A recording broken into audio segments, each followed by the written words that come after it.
first of all, just to, it's called love and marriage, the talk, but anybody here know what love is? You use it a lot, yes? I mean, I know that it's a choice. But what is love? The definition of love, yes. The feeling that I would say the knowledge that you can't be without something, someone. Sounds like a test. Yeah. Maybe the willingness to invest your time and something more than prioritizing yourself to the other person, like you're giving a part of yourself. That's because you're in love, but what is love? The chemical feeling of intimacy, I don't know. Very good, you're getting somewhere. I don't know if it's chemical, but it's something. Yes? Kabbalistic, you know. Love is a feeling of positive connection towards someone. Yeah, but what is that feeling? Desire for It's a attachment. desire. It's like Desire for attachment? For a connection. Yeah. It's desire Yes, for sure. I agree with that. That's if you're in love. Yes, but like you can have a desire to connect to like other, right, like outside of the romantic love, like love in general. So listen to this fascinating definition which I heard from a rabbi. Love is an emotional feeling of pleasure which you get when you see the true beauty in someone or anything. Love is an emotional feeling of pleasure you get when you see the true beauty.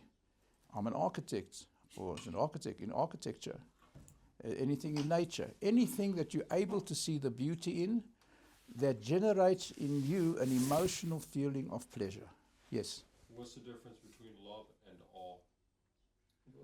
No, awe is impressed. You can be impressed with something. You hold something in awe. You know, a very special person, or HaKadosh Baruch Hu, or the Torah.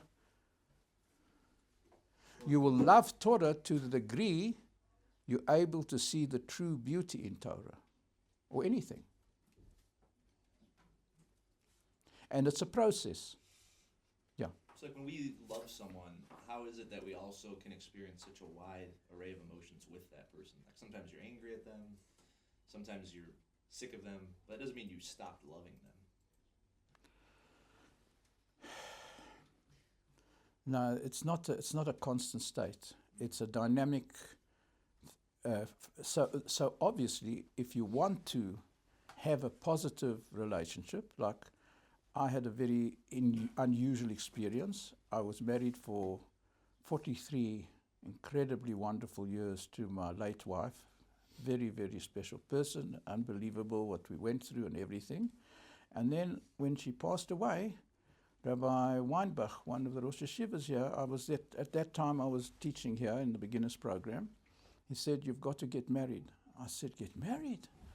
Claire, my Claire." He said, "No, Claire is over now. You must take Claire and put her deep inside your heart, and you must get remarried, because it's not appropriate for a person, a Jewish man, not to be married." And then about a week later, 5 different people, unconnected to each other, started suggesting my present wife, Nancy, who's a strange American lady. Yeah, to say the least. Very, very, very, very unusual. And so I had the unusual experience at the age of 68, I think I was, to get married to a strange person. And I had a chance to implement the concepts that I want to share with you now. And now we've been married over 20 years. She keeps saying 21, but to me it's 20. That's a thing. And this is what I want to try to share with you, these ideas. So we start at the beginning. You know, you've got the most dynamic kind of love. The most natural love is between a mother and a baby. Any normal mother sees such a beauty in that baby that she just feels an emotional feeling of pleasure. Father, to the degree that is involved. But God never created a man, and He never created a woman. he created a human being called Adam. Adam was an amalgam of male and female. Did you know that? Yes. And then the Pasuk in the Torah says, when God, so to speak, defined what he had created, this human being, self-contained, male and female in one unit, he said, Lo toiv heyois odem levado. It's not good for the human being to be self-contained, alone. And so what was God's solution? He says, E'ese, I will make, E'ese Ezer, a helpmate for the human being, kenegdo, against the human being. And so, how did he achieve this? So, just in short, he put Adam to sleep, and he took away a part of the human being, and then from that part, vayiven es ha'isho, he built the woman. And the part of the human being that was left after the part was removed then became a man. So a man, a masculine man, is a human being missing something significant. And that's why the natural form of a relationship developing between a man and a woman is a man seeks a wife, seeks a woman to build his life. Of course you get exceptions, all sorts of things, but that's the natural thing. And so the verse continues then, yes. But shouldn't the woman be missing like 99% of her body? No, she was taken away, and from the part that he took away, vayiven, he built the woman. So she wasn't just the part that had been taken away. He now took what he had taken away and built the uniqueness of the woman, which we'll discuss, because it's important to understand the nature of a woman, and therefore that will dictate the conduct that's required of a husband. Seems like she has less substance, though. Sorry? Seems like a woman would then have less substance, considering that she was Less made what? Substance. She's made out of less material. No, she's made out, she's not, well, made out is physical material. I mean, that's made out. Yeah. But we're talking in spiritual terms.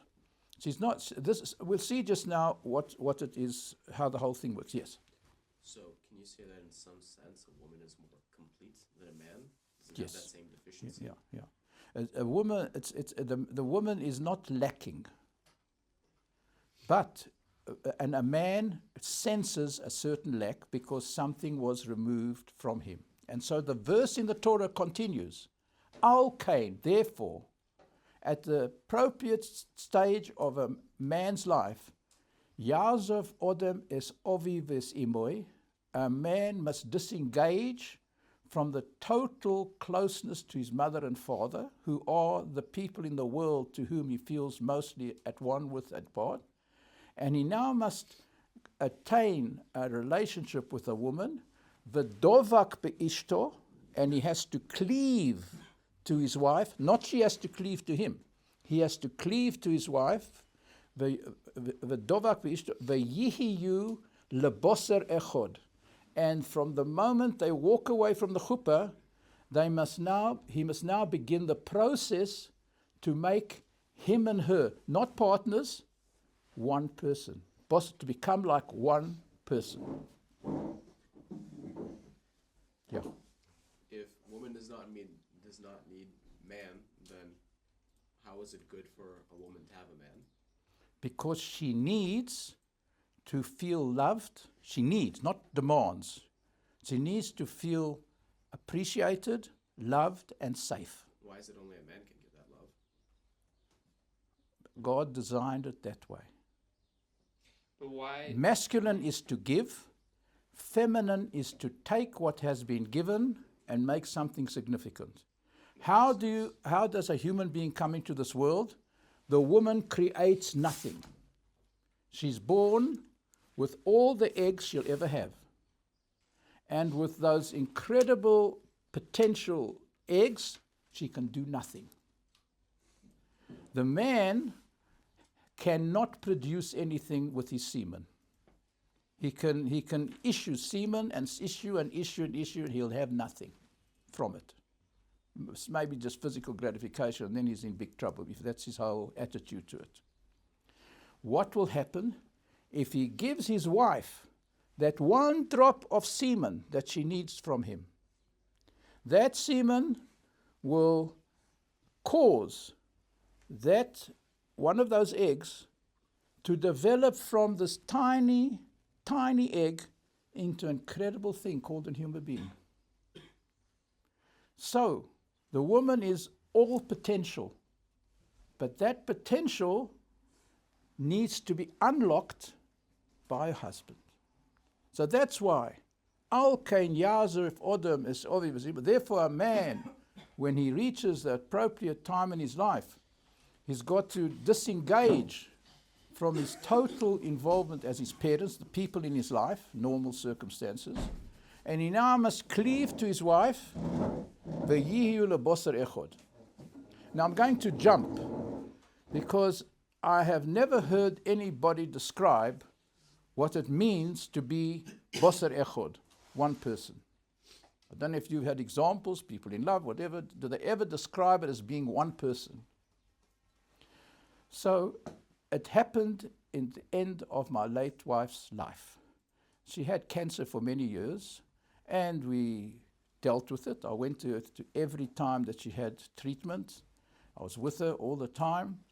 And then as the time came, we happened to be in London at the time.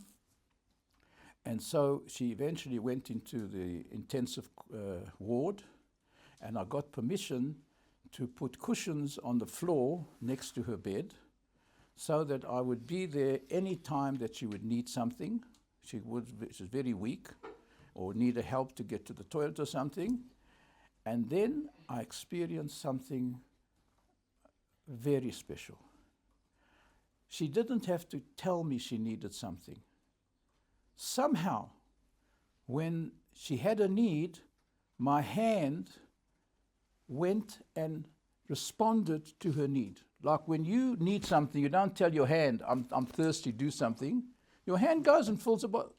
And that's the nearest I've seen to be like one person. Like I was so at one with her in those last moments of her life, the last days of her life, where in fact the last words were, I said, do you want something to drink? She said, yes. So I got a glass of water, and she took a sip. She said, thank you. I went out of the room, came back, and she'd passed away. So last words were thank you. So now these are very dramatic ideas, but it gives an indication that there is a way to conduct yourself to be, like the Pasuk says, V'yihiyu lebosar echod, to become like one person. And the most dramatic thing that a husband and a wife can do is create a human being, and you see the mechanism. She has all that potential. Those eggs are potentially a human being. So what is the function of the husband? To give her that drop of semen that she needs from him. And if she gets that drop of semen from him, she can produce, from her can come out a dramatic human being. And that's the whole formula. So, the whole marriage ceremony indicates that. How do a Jewish man and woman get, so to speak, first of all, Jewish people don't get married. Married is the way the world looks at a relationship. Two people agree to have some sort of arrangement with them in different ways. Some get married in court, some get married in church. They have all kinds of... A man who determines as much as he can that this woman he has been introduced to, he's met, or people, it's a mitzvah to help a person find somebody that's appropriate for them. He then stands with her under a chuppah and in front of two kosher witnesses. A kosher witness is somebody that's not a relative. They're all requirements. It's got to be an independent person, two independent people. He then makes a declaration where he says the following. He says, Hare, behold, at mekudeshes li. Not you married to me, at mekudeshes. You are sanctified to me, b'tabat zu, with this action of me giving you this ring, kadat Moshe Yisroel, according to the custom or the requirement of Moshe, was given from God to the Jewish people. And she indicates her agreement by putting out her finger, and in front of the witness, you see the people, very particular, the Adim, the two witnesses have got to see this action of him putting the ring and her voluntarily accepting the ring, and that's how they become husband and wife. Then there's Sheva Brochas and Yichud, and then Sheva, all sorts of things. Yeah. Like, I know it might be more of a personal experience, but I've noticed, like, not me personally, but with guys overall, like, the dynamic is like the guy is like the one trying to get it, right? And the woman's trying to, like, step over, right? Like, Trying to what? trying to, like, the guy is the person who starts, like, going for the relationship, right? Initiator, right? He's the initiator most of the time, man. And I've noticed, like, especially, like, with Jewish women, that it's like, I don't know, like, the Jewish guys know that they want to marry Jewish women, right? So they put big value on that, right? Like, for Jewish women, right? That's why I've noticed Jewish women have very high expectations, like, even in the world, to see, like, the guys initiate stuff, right? So it's easier to get married to a non-Jewish girl than a Jewish girl. That's what I've noticed, right? You can't get married to a non-Jewish girl. I know, right? I know, but I'm saying No, it's nothing. It's I know, but why do Jewish women, like, they put such high expectations? Like, it's I don't know how to explain it. I would need to, like, talk to you about because it. they're afraid. They're afraid of what? They know that they have a need. And is this man going to provide that? They don't know psychologically. A woman is seeking safety, security, and love. That's what she's seeking. That's what she lacks. God created her with that lack, and God created a man with the capacity to respond to that lack. Yeah, but I've noticed women in the Western world, like, now, do you think they're going to go back to their, like, values? Women in the Western world are confused, as are men in the Western world. The Western world is a place of great sadness. There's big expectations, big action, and then very sad results. The rate of divorce, the rate of broken family, the rate of how often do you see what's called a happy marriage or something like that? Very okay. Because they are not aware of the mechanism. That's true. So this is what I'm going to try in the few short time that we've got together to share with you this mechanism which I've managed to derive from our sources. So, now it's a big step to jump now, and that's the whole area of the physical relationship. Now, in the physical relationship, this whole mechanism is the manner in which a husband has to conduct himself. Now, you get all kinds of things happening. People are paid, people do all kinds of things. What goes on is just too shocking and too sad and whatever it is. The obligation of the husband, in addition to a whole life together, talking, communicating, God caused there to be something called a physical relationship between a man and a woman. Now, you would have thought that they should be compatible, but a man and a woman are totally incompatible in terms of the physical relationship.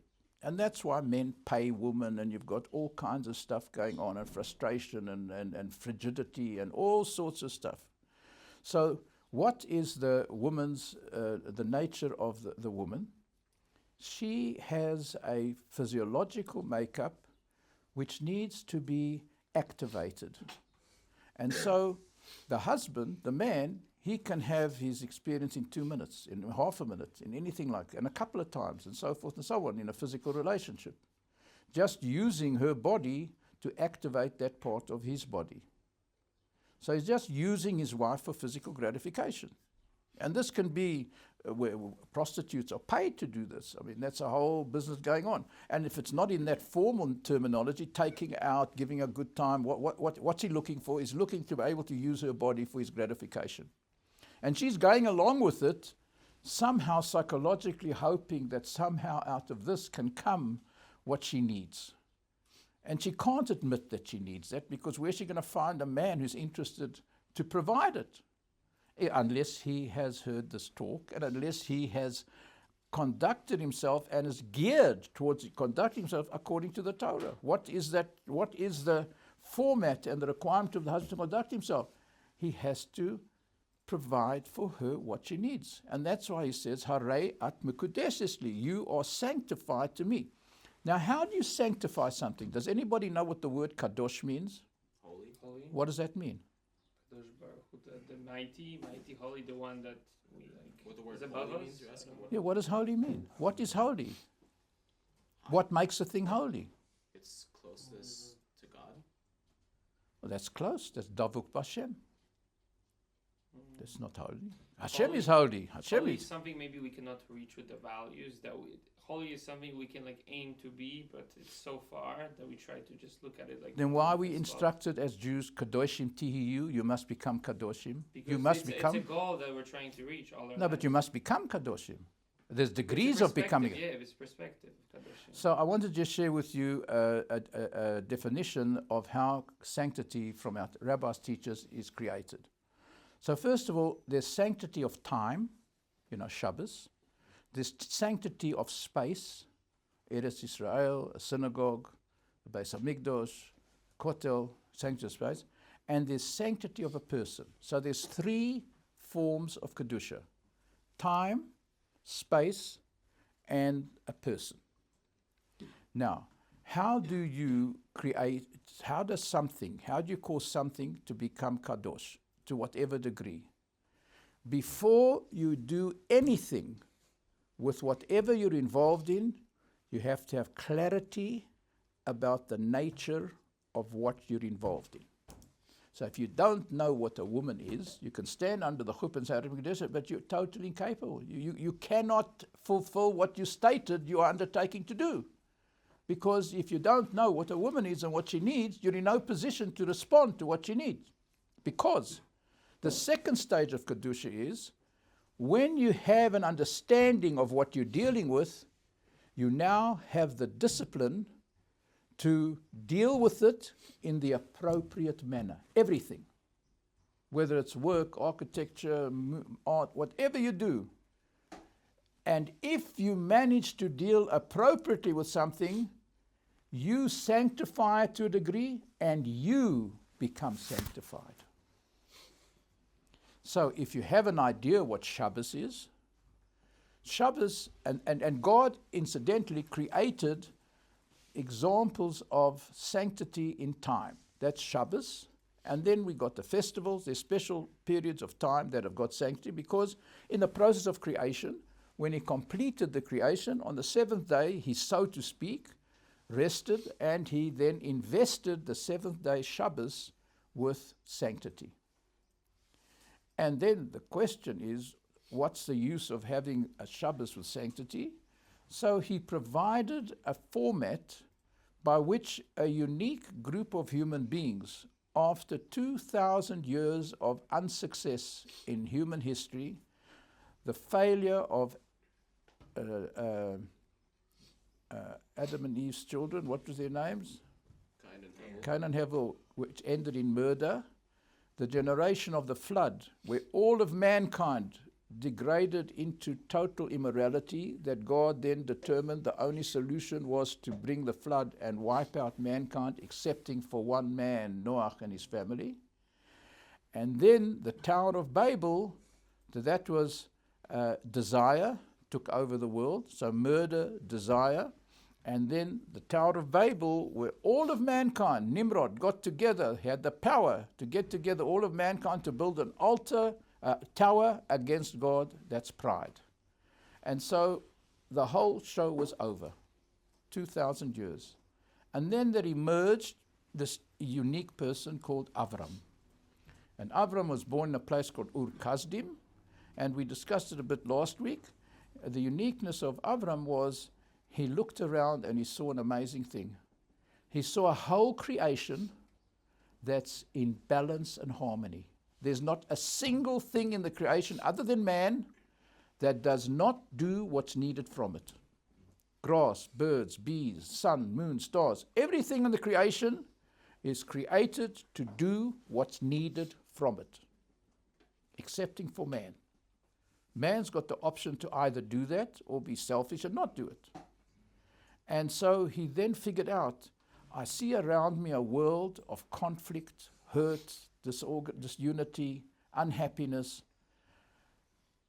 And he came to the conclusion, there's one way to solve the whole situation. It's called chesed. Chesed shel Avrom. What's chesed? Chesed is to adopt a posture where you're interested not to get what you can from everybody, but you're interested to see what you can benefit everybody. And he didn't just figure this out as a philosophic idea, he went wild doing it. He pitched his tent on the highway, and you know the story of Avram, chesed, and that's the beginning of our unique people. But chesed needs to have discipline. It can't just be an outgoing, it's got to be a measured thing. So then we had to have a second one of our, so to speak, forefathers, Yitzchok, where God had to tell Avram to take your son, we read it every morning in the davening, the son you love, your only son, and bring him as an offering. Do you imagine such a thing? A father to sacrifice his own son, and the son agreeing to it. And he reached the point where he was about to sacrifice Yitzchok. Yitzchok, what does it mean? To give up everything, to give himself up. And then, of course, the angel told him, stop. And he said, can I just make a nick on? No, don't touch him, stop. And in place of Yitzchok, he sacrificed the ram, and that's the whole business we talk. We want the Beis HaMikdash back. We want to have this the temple back. We pray for the rebuilding of Jerusalem, the Beis HaMikdash. What's this whole offering?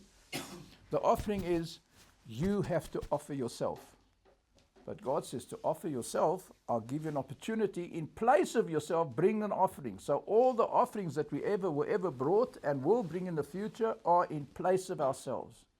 So the success in life is to sacrifice your personal desires, your everything, in order to be a source of blessing. And we spoke last week, to be a source of blessing is how you get close to God, because you get close to God to the degree that you become similar to God.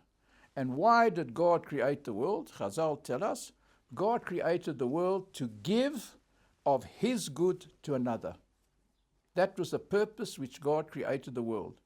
So if you want to be close to God, you must become as similar to God as possible, which means to give of your good to another. Now, where are you going to, how could God give us our good? Because the good which He gives us will not be His good, it will be a good that's given. To give us the chance to attain a good that's not given, He put evil into the world. Kina, taiva, kover, jealousy, desire, and pride. Jealousy between man and man, desire between man and himself, pride between man and God. So we have to overcome kina, taiva, and kover, and we discussed it at greater length last week. God, Avram, Yitzchak, and Yaakov, each one provided the formula for dealing with these three flaws, which is Torah, Avodah, and Gemilas Chasodim. And so our life as Jews is to utilize the elements that we have available to us to overcome Ra, evil. And so the good which we achieve and attain through our actions is not the good which God gave us, it's our good. So the degree that we develop our good, that will dictate our closeness to God, because we will be somewhat similar to God.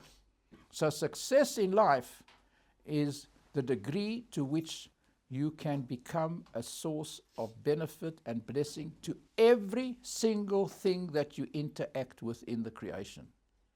And all our interactions are intermittent, but God said, I'm going to provide a normal family with opportunity where there'll be a constant opportunity available in the masculine side of the man to give to his wife what she needs.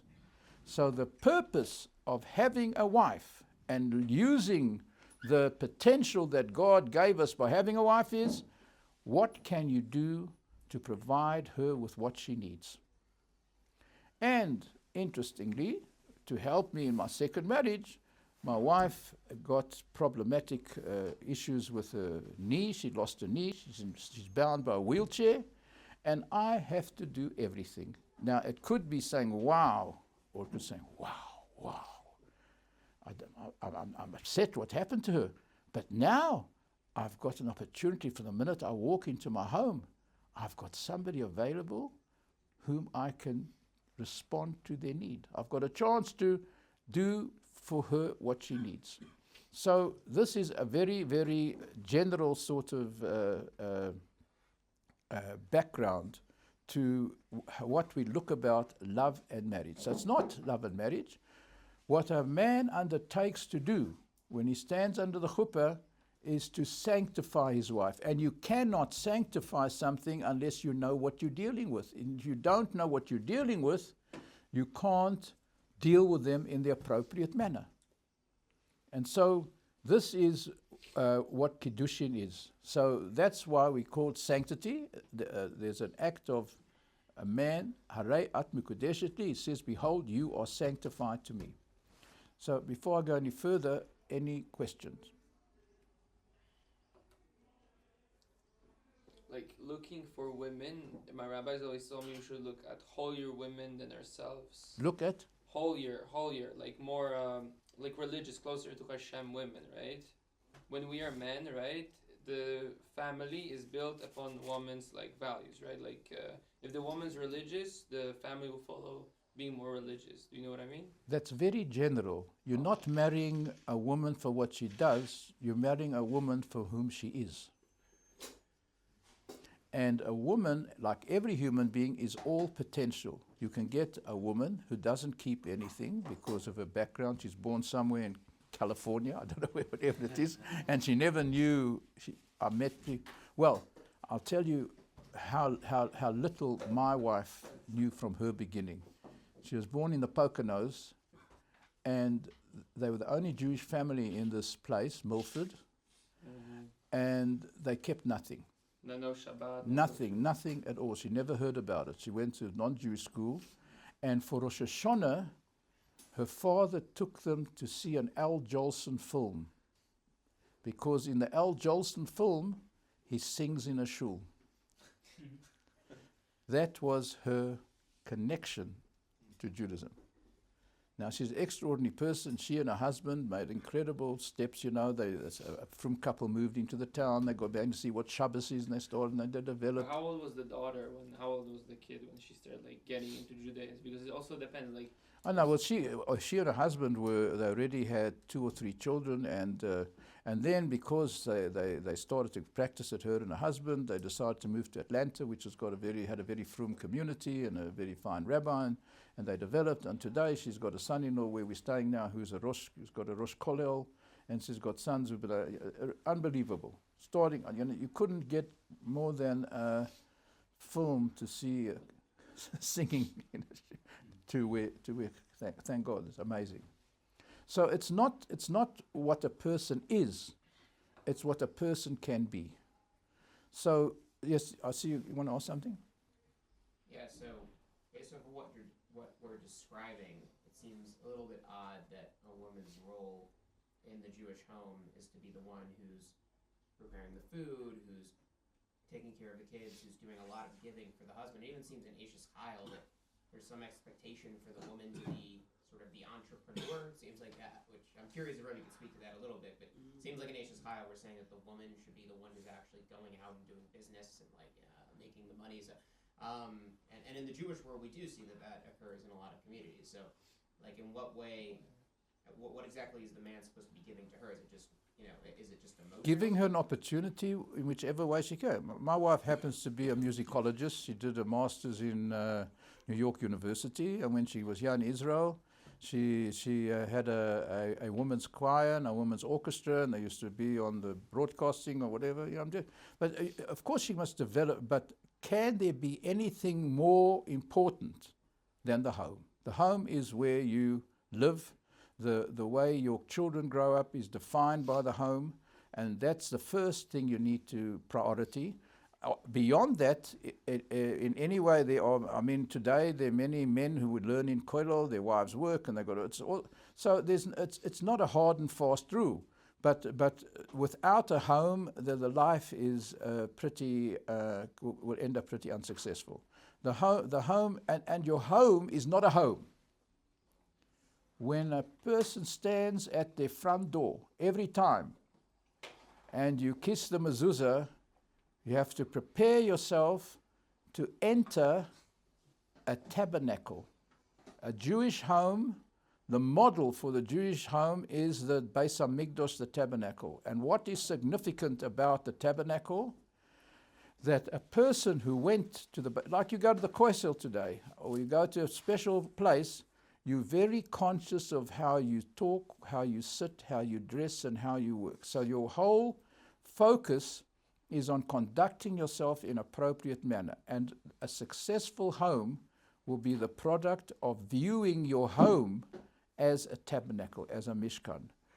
As careful with your words, and as careful of your dress, and as careful as you have everything in your home, as if it would be a tabernacle, a mikdash me'at. And children who grow up in such an environment will flourish and blossom.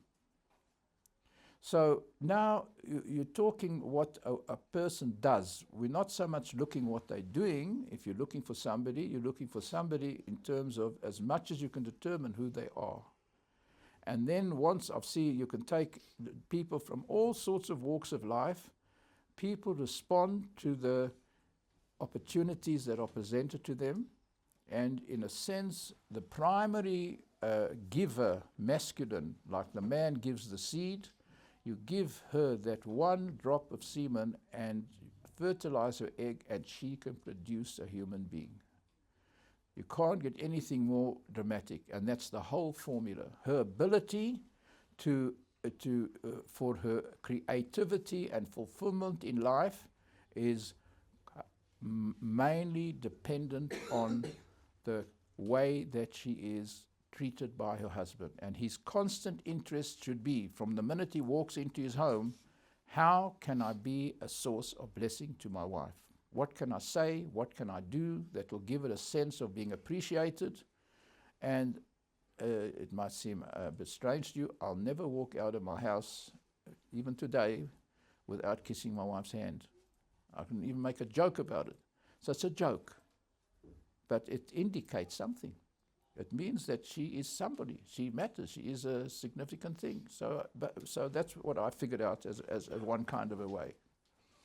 I don't say this is what everybody should do, but I'm just saying all kinds of things. Thanking her, appreciating. She puts on a new dress. Wow, that's a beautiful dress. Oh, you're shy. All that. In other words, you're there to build up her sense of worth, and that should be your attitude to everybody. That's chesed. And then to do that, you need Yitzhak's discipline, sacrifice. Yitzhak, you have to sacrifice your priorities, you have to sacrifice many things in order to respond to her need. And the most dramatic physical one is a husband, how he conducts himself in physical relations. He mustn't conduct himself according to what he needs, he must conduct himself according to what she needs. And then ultimately, when she reaches the point where she'll have her full gratification, that's the time when he should have his gratification, a moment after her.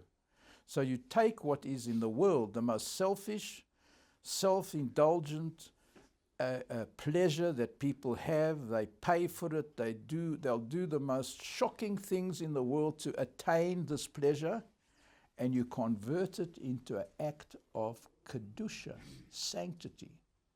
That when a Jewish husband and wife are engaged in physical relations, it's like Yom Kippur. What does it mean?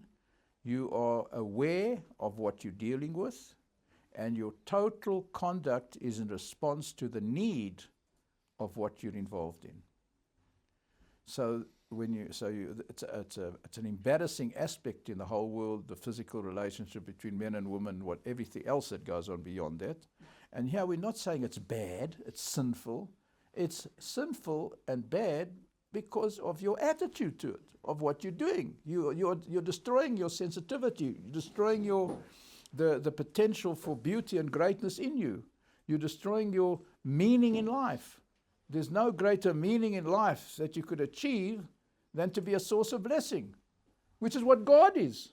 God created the world to give of His good to another. So He wants to give us a good which we have our good. So He therefore gave us challenges. So when we want to overcome the challenges, we're not just trying to avoid punishment by God, and we're not looking for reward by God. We're looking to activate and uncover the great beauty that's planted in us. You don't have to get it from anywhere else. And we say it all the time. Chaye olam nota b'tochenu.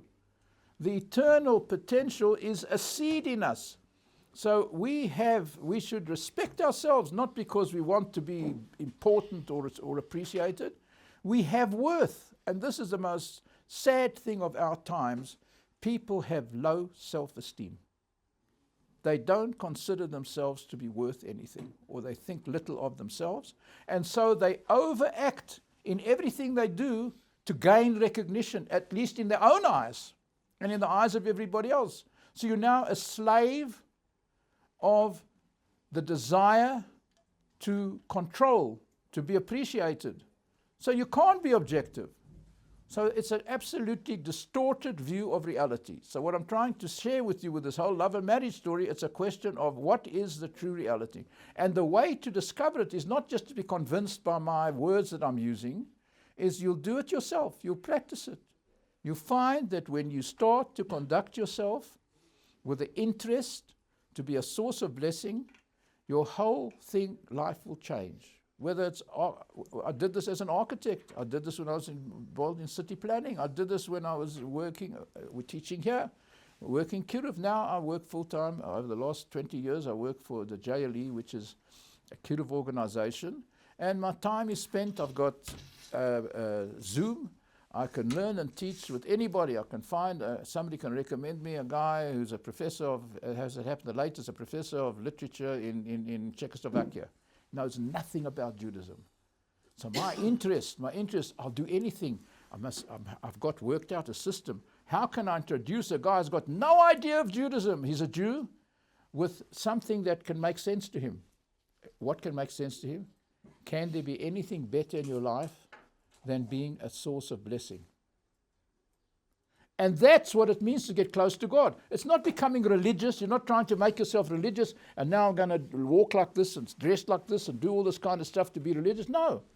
I want to slowly train myself that when I'm going to do something hurtful, I'm going to say something that will upset somebody, zip the lip. The most valuable ability is to not speak when it's going to be hurtful. And that's what I find difficult. Leave the room, start coughing, do anything. So it's action. So now, what did you come to Ohr Somayach to learn about Judaism? So what do you think they're thinking about? Is this guy getting religious? Or how can we make him religious? Or am I going to be made religious? And how religious am I going to be? And am I going to look like the guy with payas? I'm going to look like the guy with the suit? I'm going to go with this outfit? No. The ultimate thing is to get clear. Most important, intrinsic potential and beauty is in you. You've got it. It's there. What's the intelligent thing? Develop it. Gain access to it. Allow it to be a factor in your conduct. Not in one shot. Training. Slowly. Train yourself not to say things that are hurtful or things that are immoral or things that are counterproductive. And find opportunities when you can say something nice. Wow, I found a chance to say something nice to somebody. Nice to see you. Oh, I like that decoration on your shirt. Very nice. Draft, stuff. So it takes the religiosity out of the tremendous beauty that God provided potentially for each of us to find in our lives and be that source of blessing. And the most dynamic, ongoing place for this to happen, husband and wife. So love and marriage is not something just by the way, and so and then you have to sanctify it. Sanctify your wife with all your actions, like you sanctify everybody else. And now we have to daven.